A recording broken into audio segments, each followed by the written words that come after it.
from the College by the Lake, Coeur d'Alene, Idaho. Local, regional, national, and international guests discussing the issues and topics affecting the way you live are on Forum, the North Idaho College Public Forum, with your host and moderator, political scientist Tony Stewart.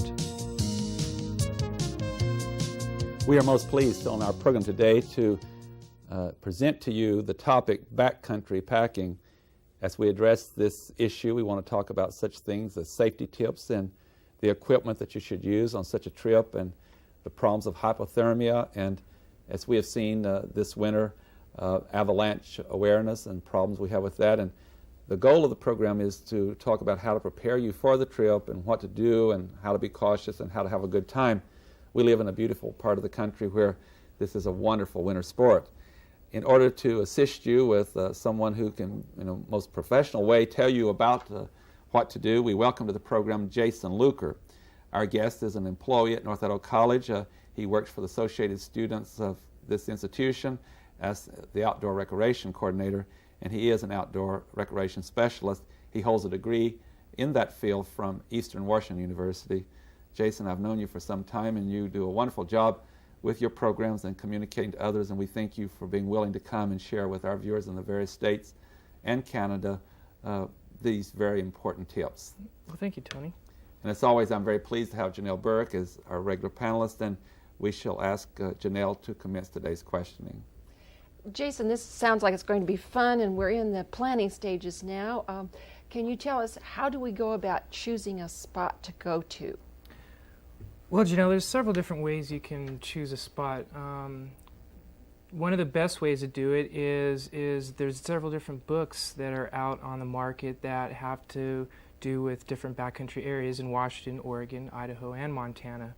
The Mountaineers are one of those people that might put out such a book, such as 101 hikes in the inland Northwest, or 101 hikes in Oregon, or 101 hikes in the Pacific Crest Trail. What these books will tell you is they will sometimes give you the intensity of the hike, whether it's an easy hike, a moderate hike, or an advanced hike. It'll also tell you elevation gain. It can tell you how much time it's going to take you to get from the trailhead to the destination you're trying to reach and back again. It can even tell you what special equipment needs you might need in terms of it. Well, is it really mountainous terrain, or is it a desert type of terrain? Some other entities you might be able to get some information from would possibly be from outdoor retail shops or sports equipment shops that might have employees employees who might know exactly where to go personally, or they might know an area they heard from somebody else, or they might even be able to help you in terms of getting the proper book you might need or getting the proper map you might need from that particular retail shop. And then also there's some other people such as myself and outdoor programmers within your community. The state parks have rangers that can give you a lot of information on where to go. So can Forest Service rangers can also do the same thing. There's also different entities in terms of there's certain clubs. There's backpacking clubs. There's also walking clubs. There's also animal sightseeing type of clubs that also can help you in finding an area to go and what you might need to do such a trip. That sounds pretty exciting. Now I've got to pick who I'm going to go with. Is it necessary to have anyone to go with, or is that a good safety trip? The tip is just to have someone. And then we talked a little bit about before the show, if you could tell us what are some of the safety precautions that you can do as far as letting people know where you're going. Well, yes, of course, it's quite important actually to know who you're going with. And the reason that is because a lot of people, they'll put together a trip, and it's important that the group of people that's going might want to have some certain essentials you might need, such as a first aid kit. Well, how often do a group of people stop and say, okay, who in this group has a first aid kit? Another thing you might need to do is let somebody know where you're going. If you and a group are going to go up, let's say, to Lookout Pass here in Idaho-Montana border and you're going to do a hiking trip into St. Regis Basin. Well, it's important that you tell your family or friends or loved ones where you might go, where you are going, what your itinerary is, and when you plan on being back. And if you deviate from those plans, you also need to let those people know, because if something does happen, they need to know where to look for you. What about going alone? Is that safe? Yeah, it's usually not very safe. A lot of people do like to go alone, and my recommendation is if you are going to go alone, you've got to definitely let somebody know where you're going if you do not return. Because if something does happen to you in terms of an injury that might be somewhat serious, you might have a hard time taking care of yourself versus if you have somebody with you. So yeah, I do recommend at least bringing one other person with you, because there's always safety in numbers. I like to go by. I think we're going to let Tony get into the packing here. One of the things we're doing today on our program for our viewers is that we're trying to walk step by step through the process, and we're ready to go. And I said before the program that Janelle and I have collected 18 other people, and so Jason, you've got a large group. 20 of us are going back, way back into the backcountry, and we're going to be there for some days, and it's in the winter time and it's rather severe weather.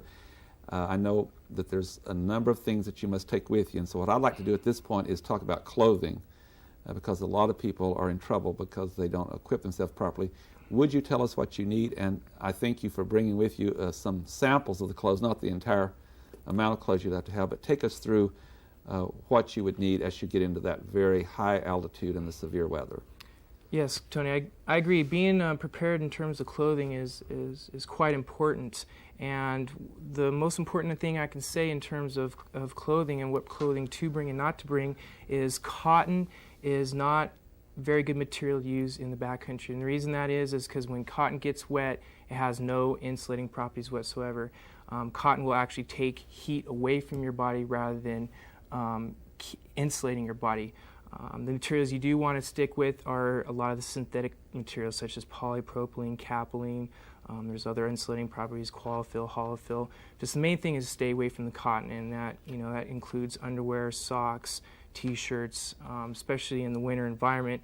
Once that gets wet, it stays wet for a long time. It's really difficult to dry. And so in consulting with someone like yourself or with stores that do sell the equipment, they can guide you through the materials, make sure that's proper. Yes, and most shops will know that cotton is not an option when it comes to the backcountry. Rather, you want synthetic materials.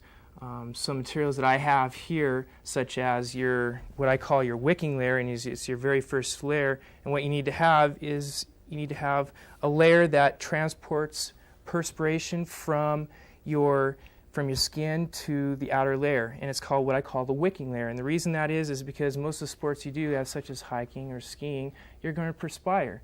And the key here is to try to stay as dry as possible.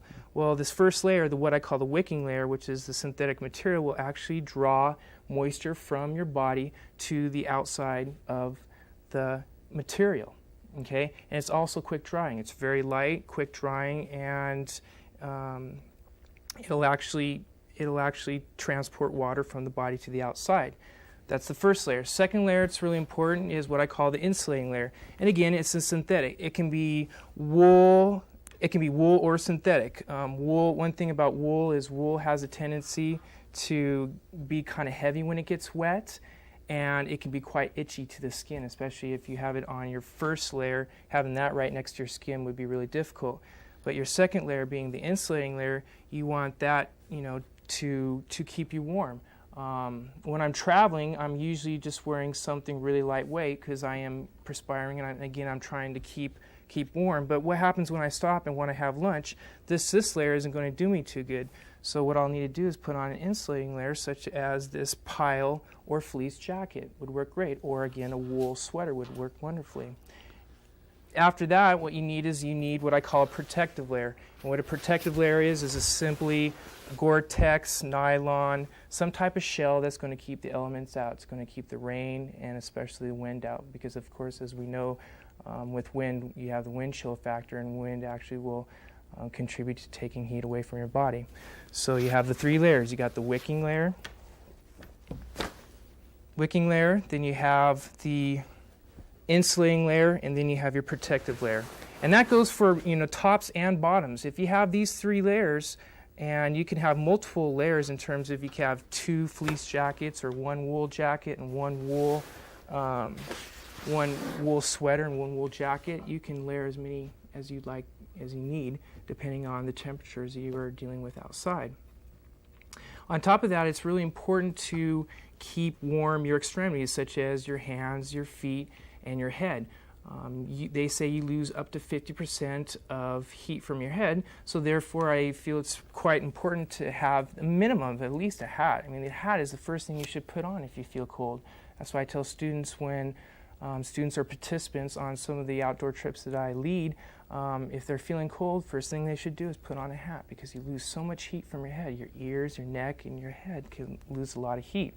And also with your hands and your feet, it's important to have some good wool or synthetic mittens, and you could even, again, go through the layering system and have a liner and then your insulating layer and then a shell over the top of this, and the same with your feet also.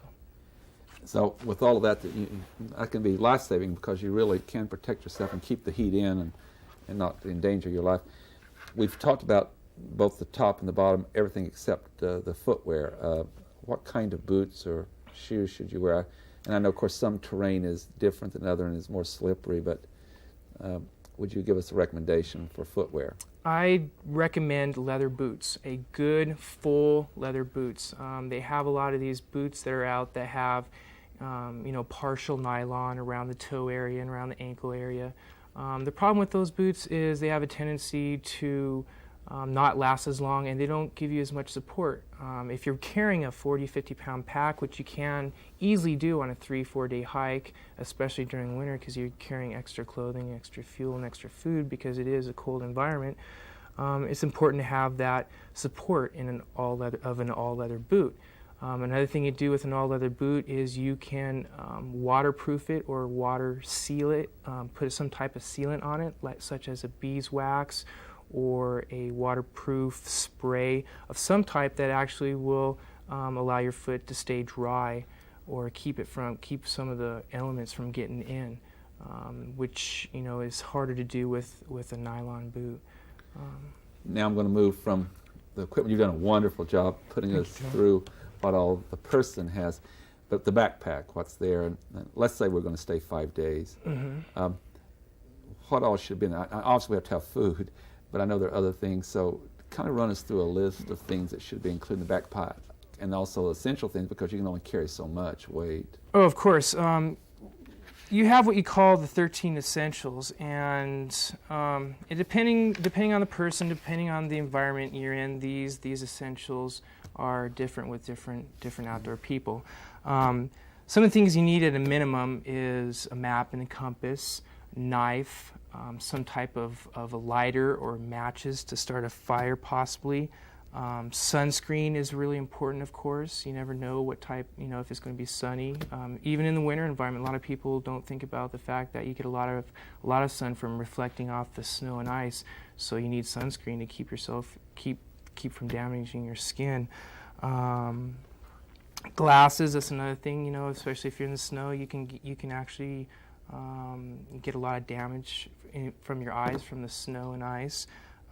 First aid kit, of course. I mean, again, here's where most people don't even think about asking the group, well, who in this group has a first aid kit?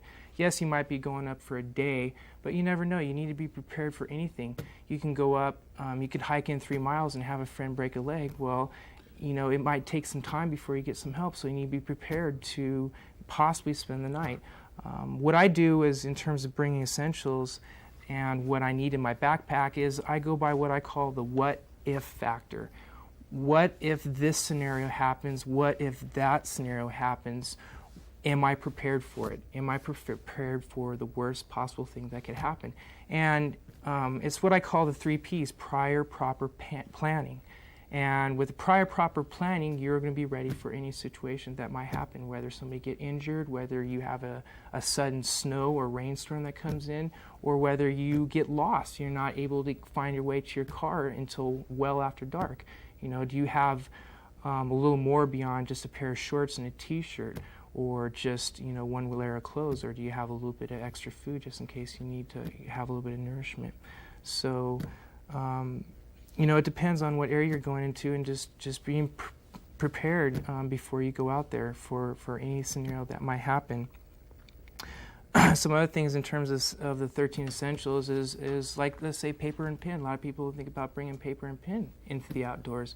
Well, what if you have a group of 4 people and you need to send 2 of those people for help? Well, you need to be able to write down the pertinent information, where you're at, medical history, etc., evacuation plan, to be able to give that information to search and rescue, Forest Service, or state park, whoever, or the sheriff, whoever is going to come in and help you. And some of that's really difficult to remember off the top of your head in an emergency situation. Signal devices, they're getting into signal devices in terms of some people are taking flares into the backcountry with them, a flare can be used as a fire starter to start wet wood, because it burns quite a while, or it can actually be used as a signal device. There's actually people that are bringing out the flares that they shoot up into the air. So it depends again how long you're going to be out and what the situation is, depending on what you need to bring in your pack. Janelle Bird. We've talked, we're going to talk a little bit about hypothermia now, and what exactly is hypothermia, and what are some of the things that you can do to avoid getting into a hypothermic situation? Or if it is happening, how can you recognize it? What exactly is it to start with? That's good. What hypothermia is the actual lowering of the body core temperature below the normal temperature, which is 98.9. And there's different levels of hypothermia. There's mild, medium, and severe hypothermia, and depending on what your body temperature is below average depends on what severity of the hypothermia is. Some of the signs that actually happen is it can start out with uncontrollable shivering, where you're actually you're not able to stop your shivering. You're shivering, and you can actually see that in somebody if that's happening. You can look at extremities. The first thing your body will do is it'll start cutting down the blood flow to your extremities, because what it's trying to do, your body's trying to keep the core warm all the time. And so what it'll actually do is, as a defense mechanism, it'll start cutting the blood off to your fingers and your feet. And so a person who has white hands, white feet, and complain of cold hands and cold feet, they're already starting the beginning stages of possible hypothermia, where you can actually go to a point where you frostbite your extremities, being your fingers, toes, and you can even get into your limbs if it gets bad enough. Some of the ways to alleviate this from happening is to stay as dry as possible all the time, and that gets into having the proper clothing, and going through the proper layering. A lot of people, in terms of layering, they have the mentality of one big suit. Like a lot of people like to wear just the big, let's say, freezer suits. They go out in that. Well, the thing with a big freezer suit, or even a snowmobile suit, or even a ski suit, is you're not able to really truly layer with it, because it's only one big layer, and so you wind up sweating. Well, what happens when you get all your clothing wet? You're susceptible to getting cold, to receiving hypothermia. So the key here is to have a bunch of different layers and take off and put on layers as you feel needed in terms of regulating your body temperature. So body temperature regulation is important. I've always heard that with hypothermia, there's also the possibility that you will become disoriented. Is that true? Yes. That's one aspect I didn't cover, is you actually become lethargic. What I call dumb and stupid is an easier way to look at it, and a person will actually not think quite straight when they're becoming hypothermic. They'll actually stumble on themselves, trip, possibly trip and fall. Their speech pattern can be fumbly and jumbled. It's almost like you're in a drunken state, so to say. Now, if you find yourself out in the outdoors and suddenly you're not going to be able to accomplish what you wanted to do, how can you prepare to avoid disaster? Do you build the snow fort? Do you rest under the tree? What are some of the things you can actually do to look for? Again, it's the proper planning, having the proper equipment with you. And then, of course, you need to Keep yourself well hydrated at all times, which will help keep you warm. Keep yourself a lot of nutrients in terms of, bring a lot of food with you, a lot of high energy food such as, candy bars, and they have Gorp or trail mix works wonderfully. Something that's easy and simple to munch on all day, because it's the type of thing where you want to be keeping your reserves up all the time.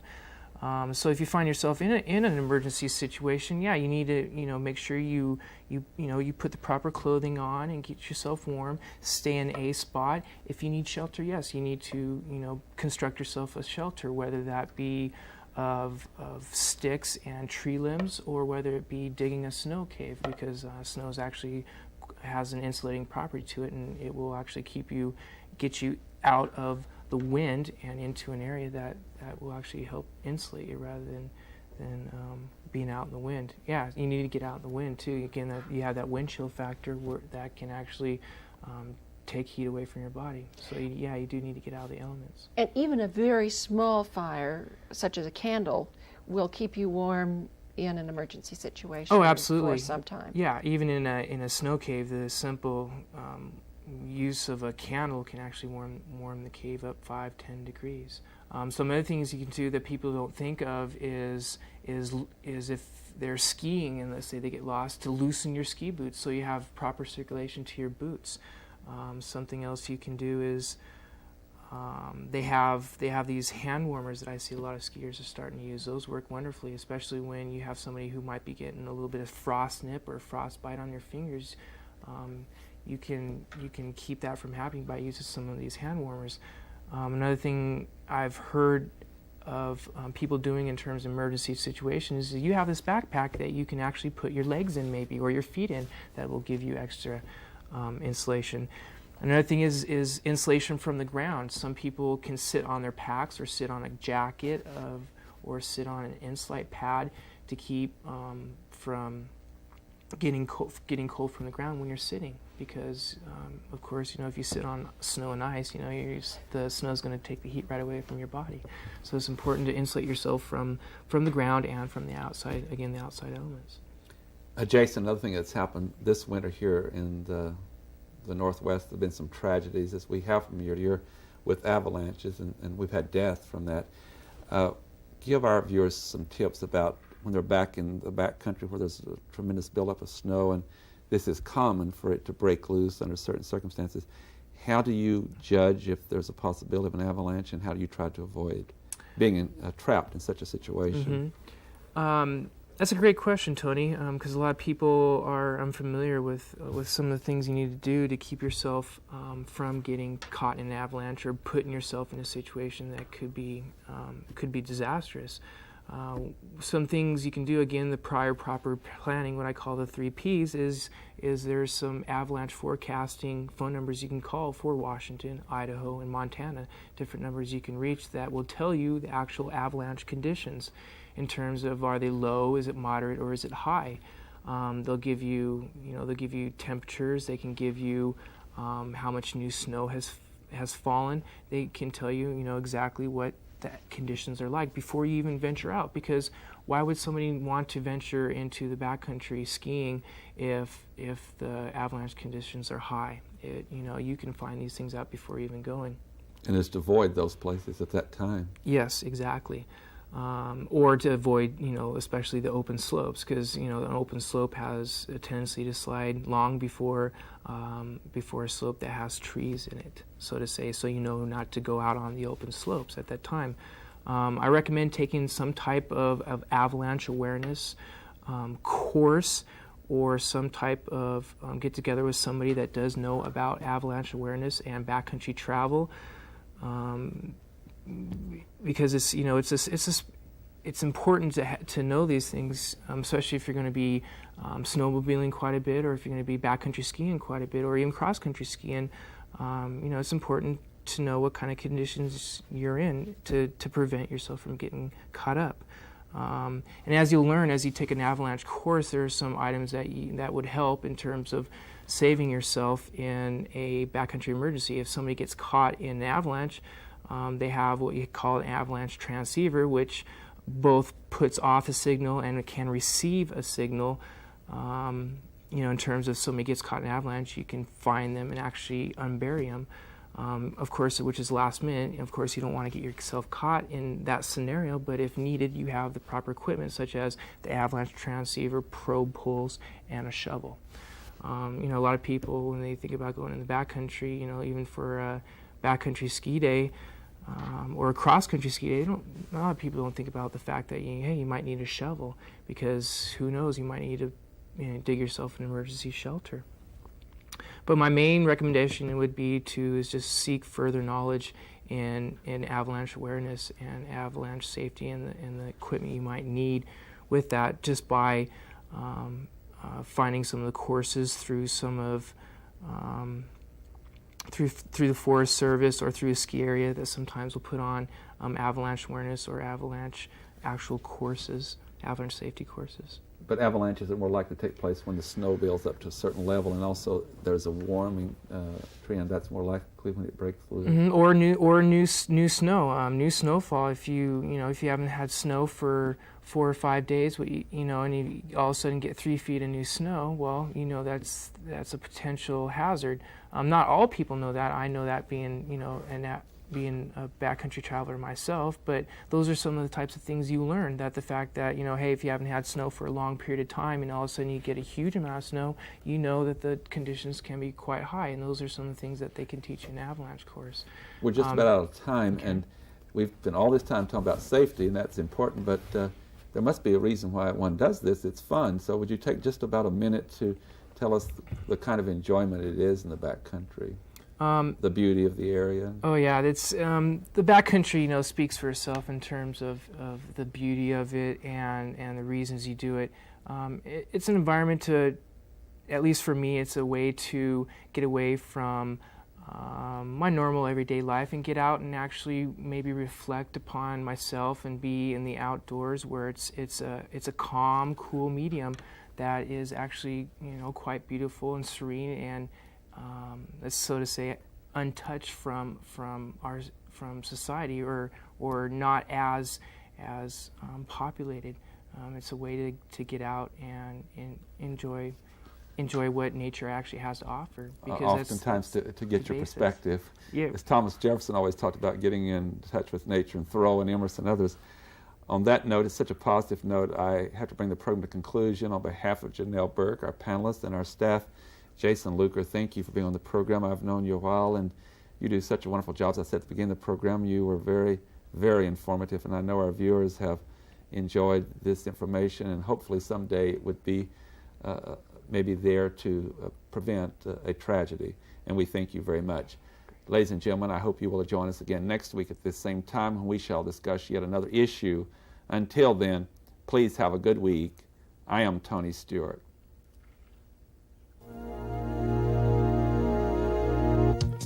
The North Idaho College Public Forum was videotaped live from the studios of Instructional Technology on the campus of North Idaho College for viewing at this more appropriate time. We invite you to join us again next week for another all-new edition of the North Idaho College Public Forum on this public television station.